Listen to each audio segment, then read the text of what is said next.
What's up, everyone? Welcome back to the No Cap Space. Tyler, Andrew, Greer, a very special episode of the Luxury Tax today. The new head coach of Stanford women's basketball, Kate Paye. Kate, thank you so much for taking the time to. I know you're on the recruitment, you're on the field, but you took the time with us today. We're very appreciative. Thanks, Tyler. I'm excited to be with all of you today. Well, let's dive right into it. I would love to hear your side of figuring out the moment that Tara VanDerveer was retiring. Because I know for us, it kind of just felt relatively out of the blue. Like when the day that it was announced, it was just like, oh, okay, all hands on deck. We got it. Everyone on it. For you, what was that experience like? And when did you find out the news? This has been a kind of a transition plan that's been in place for probably over a decade, I'd say. Tara is incredible. She's a legendary coach. There's nobody better to have ever done it before, and she certainly has earned the right to do things on her own terms. So, Tara is incredible, and I just knew whenever she decided that she was ready to move on, that myself, our entire staff, our team was going to be extremely supportive of her. It was really bittersweet. Tara loves Stanford basketball. This is her life's work. She loves the game of basketball. And I know it was an incredibly difficult decision for her because she loves coaching. She loves the game. She loves the women on our team. But I think inside of her, she just felt that the time was right. And I'm extremely supportive of her, as is our staff and our team. And I think we feel very fortunate that we've had this plan in place. Tremendous support from Bernard Muir, our athletic director, our president, our provost, Stanford Board of Trustees. This is a big change, but I think credit to Stanford that we have a plan in place, which has allowed us just to kind of, keep the train running down the tracks. Yeah. What's it like during a 10-year? I think we're on the same track here. Like, what does a 10-year succession plan look like? And have there been portions of the last couple of years where you've thought like, okay, maybe this is it, and then it's not, and maybe this is it, it's not? Like, what is that like when you kind of know you're on deck for something, but it takes 10 years to materialize? I guess I don't really look at it like that way, Andrew. I've watched Tara in her career since she first arrived at Stanford in 1985. Obviously, I've been on staff now for 17 years. Tara's an incredible coach, mentor, friend. She coaches. We all pour so much into it. So there's a natural can be a roller coaster of emotions through the course of the season, from year to year. For me personally, it wasn't like I was waiting around for Tara to retire. I love Stanford, and every single season, I'd check in with myself personally. Is this where I want to be? Is this where the best place for me professionally, for my family? And the answer was always a resounding yes. There's no other place I've ever wanted to be other than Stanford. So, some people kind of think, oh, this is a dream come true. I just say I'm really blessed and fortunate to have been living my dream. You talk about the plan, the 10-year plan. I think, what's been unique about Stanford over the last, I think, decade is that Tara was taking like summers away from the team, right? And the assistants, from what I understand, were the ones that were like leading practices and leading those sessions. So coming into this summer where you are the head coach, did you approach it any differently than you had in years past? Greer, I think, Tara is a great leader and a great coach. She has a fantastic coaching tree. She empowers the people that she's worked with, coaches, support staff. I think what you're alluding to is for myself personally. I had tremendous opportunity through the season and in the off season to do a lot of the things that I'm doing now in this role. Tara was on a different plan during the summers, that worked for her and allowed her to be at her very best for our team. And that provided more opportunity for me and other assistants to be on the court and lead practice, to do development events, to do speaking events, a lot of different things that for me, I'm very grateful having made this transition the past 5 months. A lot of these things that I'm doing, I've already done before. One thing that's really interesting to me is we actually got to talk to Jan Jensen from Iowa, and I feel like you two are really the only ones like that are longtime assistants that are now replacing longtime head coaches in a very kind of similar way. And a very interesting aspect that she emphasized was like, we've been doing it this way in whatever way that is, for each program, but we've been doing it this way for a long time. And I don't really expect that to change much, obviously your own kind of tweaks and everything, but this is the Iowa way. And similar, I assume that there is a very much a Stanford way of doing things. So for you, how do you kind of find that balance of, yeah, we have this quote unquote Stanford way, but it is, kind of a new regime, and if you want to put it like that. And how do you kind of find that balance of mixing in, the way that things have been done while also putting your own spin on it? Tyler, that's a great question. And first of all, I just want to say how much I respect Jan Jensen and obviously Lisa Bluter and the whole Iowa program. They are fantastic. They're terrific coaches. Jan is going to do a great job. We just have tremendous respect for them. I think similar to kind of what Jan referenced, there is a Stanford way of doing things. And we hope that more things stay the same than change. The incredible level of success, championship success, our values remain the same of hard work, unselfishness, toughness, togetherness. The fact that Stanford is a world-class education coupled with championship basketball in a beautiful place with great weather. Those things are still the same. We have moved to the ACC. I am stepping into a new role, but fortunately our entire staff has stayed on board. And I think that provides a lot of continuity for our student athletes.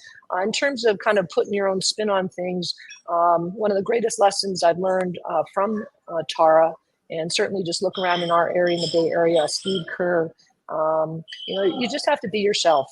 And this is what we ask from all of the student athletes on our team who follow in the footsteps of tremendous players in our program's history.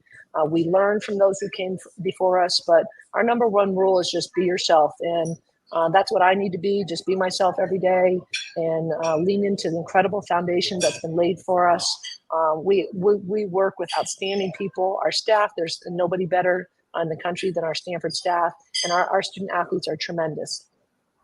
So I'm glad you mentioned the ACC because it's a major change. And you guys are also kind of advancing differently in the sense that, you hit the portal, and it is historically and well known that it is extremely difficult to meet Stanford's admission standards to transfer into the university. And yet you've got a transfer from Purdue and Mary Stevenson, and then Tess Heel from Santa Clara that have joined the program. How thankful are you for your JD MBA as you try to navigate all of these changes that have occurred, not just within the college sports landscape, but for you at Stanford specifically? Well, Andrew, in regard to any degrees I might have, none of them are going to score our team any points. But I consider myself, I come from a line of educators in my family. As a coach, I consider myself an educator. And as an educator, you bring your entire life experience to what you do and working with your students and the young people you're entrusted with. And to that extent, my educational background and all of my life experiences, inform, what I do and how I coach and how I lead. But this is a big transition, and our team is really excited about it. The opportunity to compete at a high level. Obviously, the Pac-12 was a fantastic conference with great history, a great women's basketball conference. But things change, and this is the collegiate landscape now. The ACC is a fantastic women's basketball conference. Great teams, great coaches, great players, extremely competitive, and we know that that will help us. And our team is excited to play some new teams, be in some new venues. We've always recruited nationally at Stanford. We have, Courtney Ogden is from Atlanta. We have players who are from the East Coast. Their families are excited that, every other weekend when we get to ACC play, we'll be coming that direction. I think it's our players are up for the challenge. And, we've already started our scouting. We had the opportunity to play 3 ACC teams last year in Duke and Florida State and NC State. So that kind of gave us a preview of what's to come. It is definitely maybe a different style of basketball than We saw a night in and night out in the Pac-12, but we feel that our roster matches up really well with it. So we're really looking forward to a great preseason schedule. We know the ACC is going to be a dogfight every single night, and our Pac-12 roots have prepared us well for that. Outside looking in, the guard athleticism in the ACC has always, at least from my perspective, as someone that covered the Pac-12 for 8-9 years, the guard athleticism in the ACC looked like it was at least like a little bit of a step up. I know we had great guards in the Pac-12 and have had for a long time. But I guess from someone who lives it and is ingesting film and scouting for an entirely new conference, what is the biggest change in play? Is it guard athleticism? Is it just the style of coaching? What jumps out to you as this is something our team is going to have to get used to night in and night out when we're playing in the ACC this year? Andrew, I think you hit the nail on the head. I mean, that's in terms of it's a very guard-oriented league, and we have had great guards at Stanford in the Pac-12. There's no doubt about it, not being dismissive of that in any way. In the Pac-12, we were used to big bigs. We had a lot of bigs. You look at Oregon had a lot of bigs. Yep. Oregon State had a lot of bigs. And not that there aren't great bigs in the ACC, there are. But when you watch the film and the teams that we play, you could be playing against 3 guards. You could be playing against 4 guards, and a power forward. And I think with our roster for the 24-25 season, we feel that is a great fit. We adding Tess Heel from Santa Clara as a transfer. She's an all WCC player. She's fantastic. Talana Lapolo, Janiyah Harriel, Chloe Clardy, Shay Ijiwowi, our incoming freshman. We're going to be able to put, we have a lot of versatility. Courtney Ogden, we will be able to put a lot of different lineups on the floor that I think will match that style of play. The other thing that we noticed, there are a lot more teams play zone in the ACC than I think we're used to seeing in the Pac-12. So I know some of that early preparation will certainly inform our fall practices and things that we're focused on. So I want to take it all the way back to your time as a player at Stanford, because my understanding is you had opportunities to play at Ivy League schools, but your dad played for Stanford football. Your brother John was a quarterback for Stanford football. And then you walked on to Stanford women's basketball, ended up winning a title in 92. When you returned to coach, was there like a conversation with Tara of like, see, you can't get rid of me. Like, I'll always be here for you. Well, Stanford does run in my family. Andrew, I was born at Stanford Hospital. Wow. Both of my parents went to Stanford. My dad did play football. My mother earned her master's in English literature. My brother was a quarterback. He was also the starting point guard on the basketball team. Oh, wow. My sister went to Stanford, and I was last in line. And I had Ivy League options. I had other Pac-12 options, but Stanford was my dream. And, I didn't really care kind of what Tara wanted. I knew what I wanted. And I knew if I worked really hard, she'd eventually want me. So as a coach now, I still give her a hard time about that, but I probably wouldn't have recruited myself either. So what was your first impression of her? Like when you first get on the floor and, Tara has not, her success is known within the college basketball world at this point in the early 90s, but I don't know if she's at like top of the world status yet, like she hits when we kind of get past 91, 92 and into the 96 Olympics. Did she carry herself that way though? Like when you walked onto the floor, was it apparent to you that there is like, this is a coach that is different, that 20 years from now is going to be interpreted differently? And could you sense that from your time as someone in your late teens trying to be on this basketball team? Andrew, I'm going to take it back a little bit farther. I first met Tara when I was 11 years old. Really? My first year at Stanford girls basketball camp was before Tara was the coach. Dottie McCrae was the coach. My second year at Stanford girls basketball camp was Tara's first year at Stanford. So I met her as an 11-year-old.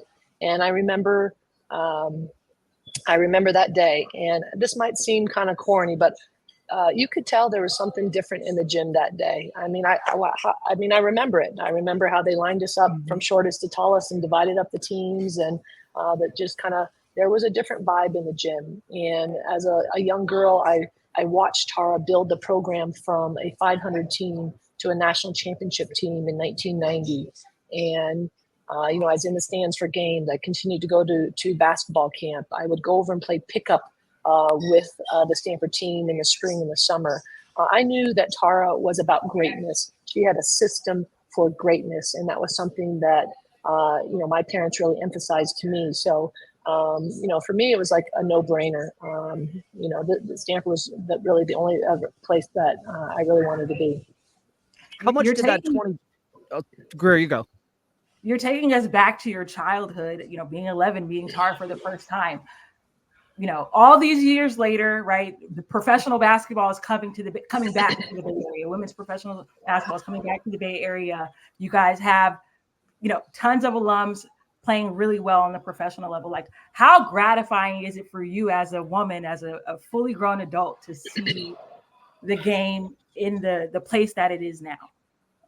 It's really exciting. Greer, I was just on the phone this morning with the Valkyries ticket manager, working on securing my season tickets. It's incredible, kind of being able to watch the growth of the game and, the incredible excitement that's around it right now. And, my background says sisterhood, and that is how we describe our Stanford women's basketball culture. We've had sisters on our team, Nek and Chinea Gumake, Carly and Bonnie Samuelson, Lacey and Lexi Hall. And, that type of relationship embodies how the women on our team are great teammates for each other. But it is really exciting. And there's not a doubt in my mind that Stanford basketball, what Tara has built and what, I'm being charged to kind of carry forward is a huge part of that.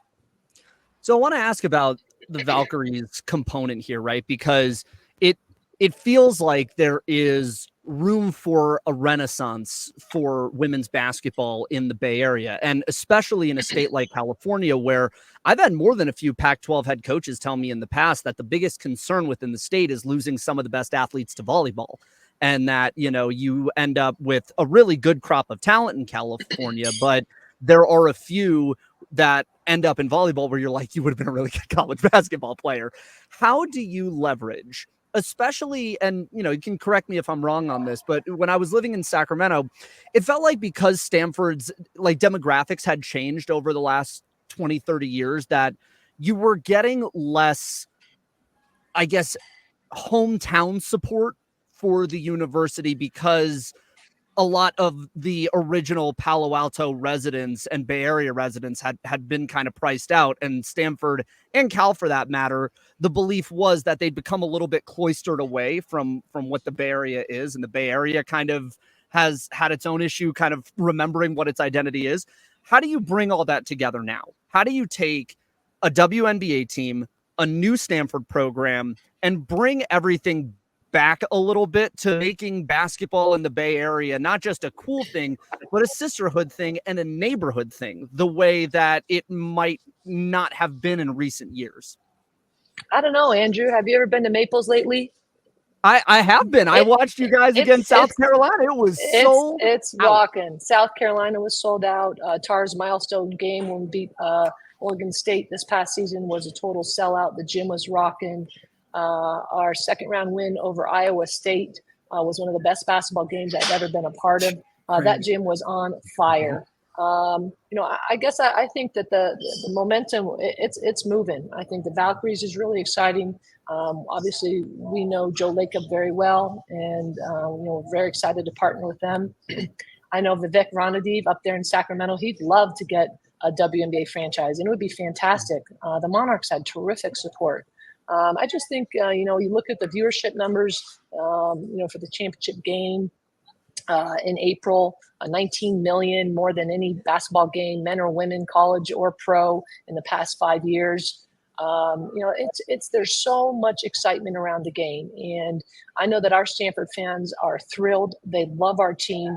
Season ticket sales are going great. I know the Valkyries, their numbers are huge right now. I think it's just going to continue to grow as our game continues to get on primetime slots and people see the incredible play, the incredible athletes, and really kind of, you look at, the WNBA stars, they're legitimate celebrities in the way that we've seen on the men's side for, a long time. So, I think it's kind of like popping the cork off the champagne bottle. The champagne is going to bubble over, Andrew. Mm-hmm. Yeah. How much of a lesson and an education was it when you kind of had two celebrities, I guess, on your team that broke containment, whether that's, Haley, doing her podcast and kind of entering in this media space, and then Cam, who is one of, I would argue, the 3 or 4 biggest like NIL success stories right now, and is a celebrity in her own right. For Stanford, how much was that an education for you and how to handle the NIL era of athlete, but also leverage Stanford as a very unique university that has a lot of resources and a very hardy endowment and successful people to be able to get those kids in the places maybe where they want to be from a business sense? Absolutely, Andrew. I mean, this is an exciting time, and this is a learning process for everyone. Coaches, administrators, student athletes, agents. Anybody who tells you they have it all figured out is not telling you the truth. I mean, things are changing so quickly. We're all trying to figure out this new landscape. It is extremely exciting. As a coach, I am totally supportive of it. We're very proud of Cam and all that she's been able to accomplish and all the student athletes on our team. Here at Stanford, Stanford has a world-renowned brand. And in terms of forming brand partnerships, there's no better brand to partner with than Stanford. And we have tremendous resources. We have a collective lifetime Cardinal that is extremely supportive of our team. We're in the middle of Silicon Valley, where over half the companies are founded by Stanford people. Those are great opportunities for all of our student athletes to partner with in terms of NIL deals. What we really try to do as coaches and our support staff is really educate our student athletes so they learn how to approach these opportunities thoughtfully in terms of time management, and continuing to prioritize, keep the main thing, your school, your basketball, how to really manage your time. Obviously, financial literacy, financial education, the tax implications of some of these opportunities. So we really use it, think about it as an educational opportunity and a support opportunity. Okay, we're incredibly grateful for your time. I want to end with this last one. I'm very intrigued. As someone who has known Tara, met her at 11, we have heard of Tara-isms over the course of Stanford women's basketball history. Is there a Tara-ism or a quote or something that has just always kind of stuck in your head? I'm sure there's probably plenty, but is there one that kind of stands out to you as your Tara-ism? There's a lot of them. We always say, that when I guess the S doesn't stand for stupid.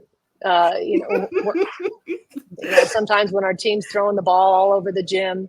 Another favorite is always sometimes you're the dog and sometimes you're the hydrant. That's a great one. That's and I think that just kind of don't get too high, don't get too low, just keep plugging away with things. So that's always one that gives everyone a good chuckle. I love it. What was the first time you heard a Tara-ism? I can't remember that one. Something you hear. It's funny when you start to say them yourself. Something I say all the time now in practice when someone's doing something where kind of they're not quite with it. You just say sleep nights. See, now you just got them like in the Rolodex. Now you're gonna start deploying them the same way. We're gonna need some Paye-isms. No, that's next is the Paye-isms. That's what's on deck. Well, you can I don't know, maybe circle back with our players at some point. I'm sure they'll have something. There we to go. say. We'll keep that on deck. Kate, we could go on and on. We're so excited for this era of Stanford women's basketball. New coach, new conference, new players and new roles, and we're so excited to see how it all plays out this season. We're very grateful for. I know you're busy on the recruitment trip and everything, so we're very grateful for your time. Tyler, Andrew Greer, thank you. Thank you for your passion for women's basketball, and thank you for inviting me. It was a lot of fun. Perfect. Okay, well, make sure you guys all stay tapped into everything. No Cap Space, Substack, Twitter, YouTube, all the links down below, and we'll catch you next time.